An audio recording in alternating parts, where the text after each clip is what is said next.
2 दिवसांपूर्वी झालेल्या प्रवाशावरील चाकू हल्ला प्रकरणाची उकल करण्याबाबत लकडगंज पोलिसांच्या DB पथकाला यश आले आहे.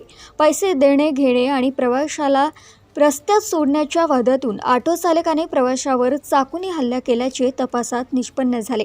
अनोळखी आरोपीचा शोध घेण्यासाठी पोलिसांनी तब्बल 85 CCTV फुटेजची तपासणी केली. तांत्रिक तपास आणि गुप्त माहितीच्या आधारे आरोपी गौरव बोदले याला अटक करण्यात आली असून त्याच्याकडून हल्ल्यात वापरण्यात आलेला चाकू जप्त करण्यात आला आहे.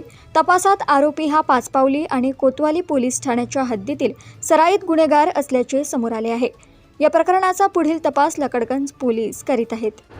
याच्यामध्ये 1-2 दिवसापूर्वी रात्री एक ऑटो चालकाने जो त्या ठिकाणी ट्रॅव्हलर होता त्याला चाकू मारलेला होता. त्याच्या अनुषंगाने आपण 118(2) BNS याच्या अंतर्गत लकडगंज पोलीस स्टेशनला आपण गुन्हा दाखल केला होता.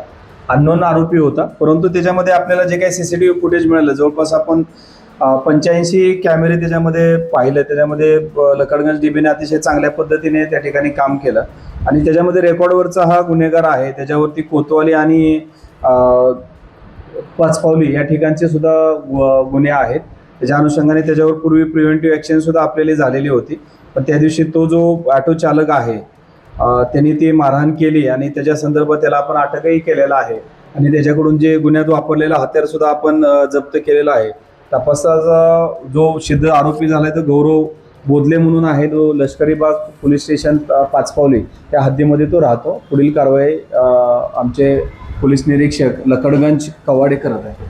त्याच्यामध्ये जी सवारी होती, सवारी आणि चा वाद पैसा देण्याघेण्यावरून आणि रस्त्यात या मध्येच उतरण्यावरून झालेला होता आणि त्यानंतर ही घटना घडून आलेली आहे.